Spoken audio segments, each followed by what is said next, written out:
teológica. Mas você tem que falar também, não. viu? O povo aqui tá falando assim, pô, Mas cadê deixa eu o te padre? falar. O padre sumiu. Não, mas a minha pergunta é sobre falar. isso. Porque eu ia passar aqui, o Cabeleiro foi seguindo aí, essa parte tá interessante, porque todo mundo quer saber essa datação mesmo. Mas quando a gente estava falando aqui, e depois a gente seguiu para outro caminho, era exatamente sobre... você falou que nunca vai ter uma prova, né? Não tem como provar isso, que as pessoas que querem realmente crer, elas querem realmente fatos que comprovem essa situação. E aí eu me lembro de tanto o Fábio como você falando com a gente o seguinte, que quando Deus veio que em carne, se mostrou homem e tudo mais, que muita gente não creu mesmo, não conseguia crer nesse momento. E que ele mostrou, falou assim, toca aqui. E hoje as pessoas continuam precisando de tocar. De sinais, De sinais. E eu não sei se eu estou cego para os sinais, porque a gente não vê sinais que são abertos a todas as pessoas. Eu acho que podem até existir sinais individuais. Alguém que vê um milagre a todo instante. Mas o fato é que muitas pessoas precisam desse milagre. E não estão... Jó 9, de 7 a 12. A Bíblia diz assim: pergunte, porém, Roberto, aos animais, pergunte aos peixes do mar, às aves dos céus, pergunte à terra, quem de todos eles ignora que foi a mão do Senhor que os fez? A Bíblia está te convidando para você olhar ao seu redor. Roberto, olha ao seu redor. Você não vê sinais? Você não viu o nascer do sol, o pôr do sol? A Bíblia diz, os céus testificam, proclamam a glória de Deus. O firmamento anuncia a obra das suas mãos. Sem palavras, sem vídeos, mas a gente ouve a sua voz. A criação clama, ela proclama a Deus. Os sinais estão em todos os cantos e todos os lugares. Eu digo que você vai chegar perante Deus, ele fala assim, eu nunca te vi. Ele fala, nunca me viu, mas você viu toda a minha obra, você contemplou. Você entra na Capela Sistina, Roberto, você entra na Capela Sistina, você olha para o teto, você fala assim, puxa vida, isso aqui foi um monte de lata de tinta, de espirro de tinta que pintou isso aí? Você sabe que foi um grande pintor, não sabe? Você pode até não saber que foi o Michelangelo, mas você olha aquela obra de... Pô, o universo é uma obra de arte muito mais maravilhosa do que a Capela Sistina. Um grande Deus pintou todas essas obras de arte. Você olha essa obra de arte, sua conclusão natural é que Deus existe. Os sinais estão em todos os cantos e todos os lugares. É só a gente observar e ver. Não falta evidências, Robertão. Não falta. A gente está recheado, atolado, afogado de evidência. É que está mal acostumado. A gente se acostumou com todos esses milagres que a gente vê todos os dias. Respira o ar que você está respirando, a quantidade certinha de oxigênio e nitrogênio. 4:1, se tivesse mais oxigênio, você queimava. Se tivesse menos, você morria asfixiado. Quando cai um asteroide, as estrelas cadentes, o asteroide está queimando na nossa atmosfera, não cai na sua cabeça. Você tem o vento solar que vai bater em você, o campo magnético da Terra desvia para os polos. Aí você tem a aurora boreal, um show. O cara é um exibido, um exagerado, ele dá o seu show todos os dias. Você vê o céu azul durante o dia, o pôr do sol amarelo, alaranjado. Por que você consegue observar todas as diferentes cores? Você tem 3 cones nos seus olhos, vermelho, verde e azul. Cor não existe. Não existe cor, só existe radiação. Mas a radiação chega no seu olho, produz uma corrente elétrica que quando chega no seu cérebro pinta o universo todo colorido para você. É você que vê as cores. Deus te fez para contemplar a sua obra. Para que você chegasse lá e fosse indesculpável. Ele vai perguntar, Robertão, você não viu tudo isso? O Marcos estava lá, falou um monte de coisa também para você. Puxa vida, a gente não tem desculpa. Mandei helicóptero. Os milagres. Aí você vê uma libélula voando, coisa maravilhosa. Você vê um pavão, aquilo é um show de cores. É uma ilusão de ótica, é iridescência. Você vê as borboletas, os pássaros do céu, os peixes do mar.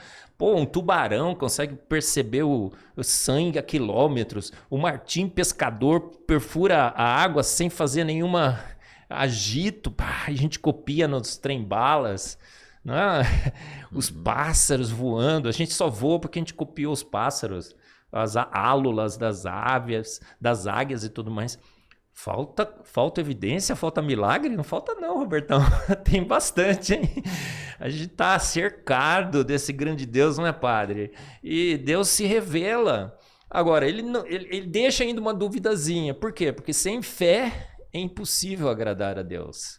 A gente ainda, o Richard Dawkins não vai se convencer, mas ainda ele quer que você creia nele. Você exerça ainda um pouco da sua esperança, da sua percepção que vai além dos sentimentos de que ele existe.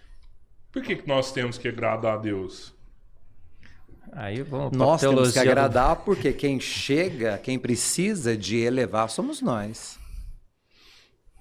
Não é Deus que tem que agradar o homem. É o homem que tem que agradar a Deus. Não é uma troca, é uma necessidade.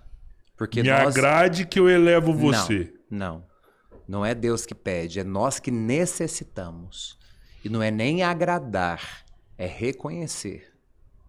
Eu reconheço a divindade e a grandeza de Deus porque eu sou pequeno, limitado. E se eu quero chegar diante de Deus, que é o meu propósito de vida, quando essa matéria se extinguir, eu preciso, pelo menos, ter insistido num caminho de acertar.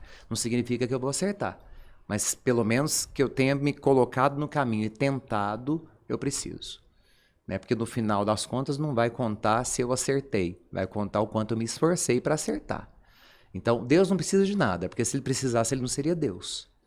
Qualquer tipo de indigência não aplica-se a Deus. A indigência aplica-se à matéria, ao homem.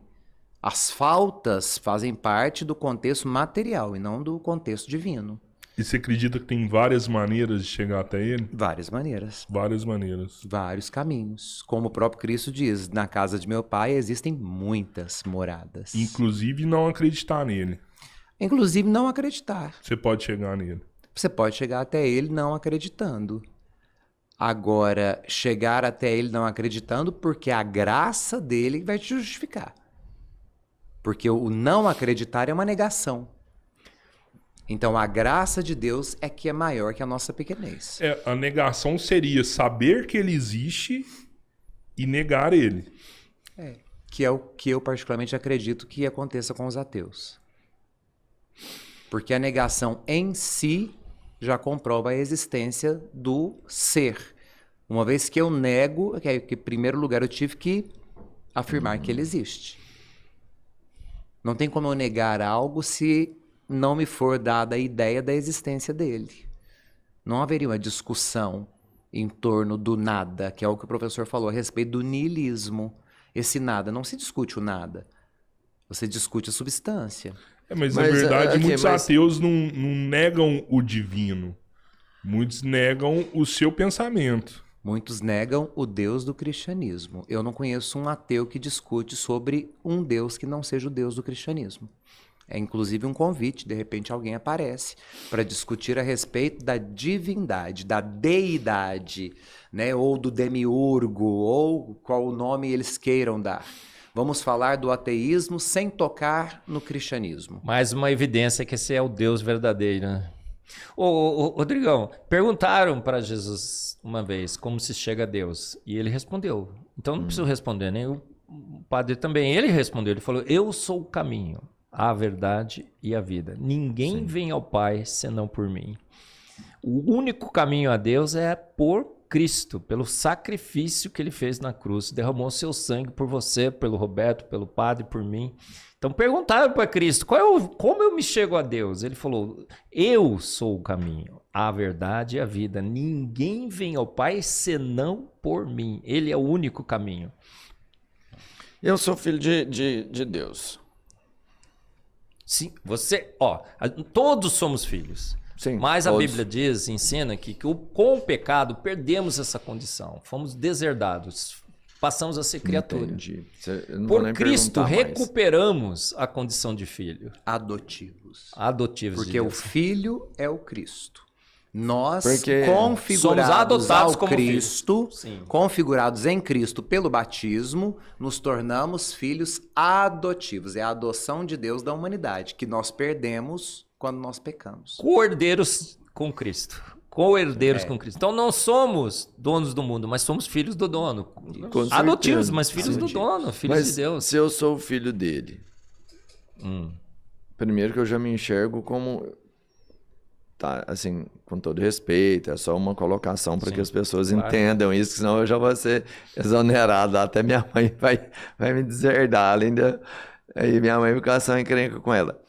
Se eu sou o filho, eu também sou parte do caminho. Claro. Entendeu? Porque quem estava aqui como homem, apesar de ser o filho legítimo dele, era um homem. E por isso ele falou que o caminho era por ele. E eu entendo que se um homem, mesmo especial, foi o caminho, e eu sendo filho dele adotivo, eu também sou o caminho. Então veja que inverte agora a sua ideia. Deus se fez homem para que o homem voltasse para Deus. Então não olha para Cristo como o homem que virou Deus. Não, é Deus feito homem. Então Jesus, ele assume a carne humana para que a carne humana configurada nele pudesse voltar para junto de Deus. Porque nós perdemos a presença de Deus quando pecamos, né, no Éden. O pecado original, que é o pecado da soberba, de querer se igualar a Deus, de ser idêntico a Deus. Que é o que eu fiz de agora. ter o mesmo poder, né? É o que você acabou de falar, no caso. Sim. Né? E nós somos lavados da mancha do pecado original pelo batismo. Né? Por isso que o rito do batismo é a iniciação da vida cristã. Que na igreja primitiva o batismo era feito dentro das pias batismais, porque a pia batismal significa o sepulcro. Você desce, você é sepultado como homem velho e depois emerge das águas ressuscitado com Cristo. Então é depois que você sobe, que você sai das águas, é que você tem a vida nova no Cristo.